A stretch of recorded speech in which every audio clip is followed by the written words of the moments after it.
If you are using rubrics for the assessment, then the group level feedback is going to be slightly different, okay? And I'll just show you in this video. So the assessment page also looks a little bit different because the learning outcome feedback is totally just determined on the rubric itself. So the rubric actually acts as the outcome feedback. You don't have to give further feedback with a learning outcome on a rubric based assessment like I covered in the previous video. So, but how do you give feedback with a rubric? Well, it's very simple. If you go into an individual student's work, all you have to do is review their submission. So you just say where on the rubric that student came. So on this learning objective, let's say they got a higher merit in this because they provided a detailed and insightful description of with relevant examples and analysis. They got a merit on this and they got a distinction on this. Well, we can see here straight away that we've already calculated the grade because they've got 12 out of a possible 15 points on the rubric.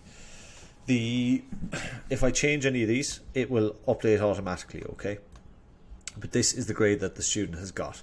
Now I can still use the Nurture Assistant to generate a personal comment for the student, and it should factor in the merit, the higher merit, and their distinction on the various learning outcomes, okay?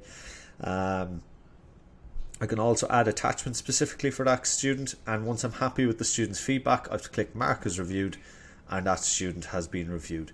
From there then I just go through with every individual student where they landed on the actual rubric, and once I have all students reviewed, you can see here this builds up a picture of where all the students kind of landed on the rubric. So you can quickly see, like, let's say if most students got only a pass in this third learning objective, the majority of students are going to be lying about here. So we know that the majority of students need to improve on this third learning outcome, and the rubric itself, because it acts as the feedback, this, for instance, let's say if I'm a student and I got a merit on this one, well then I know that if I want to get a higher merit or a distinction, I need to do exactly what this is in the rubric, okay?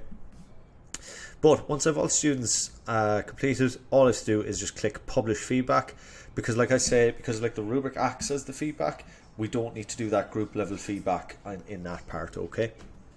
So click Publish Feedback. Again, we can select the emoji response or the 3-2-1 response, and we just hit Publish, okay? I'm just going to hit Publish on this one for now. But that is how you provide feedback on an assessment using a rubric in Nurture.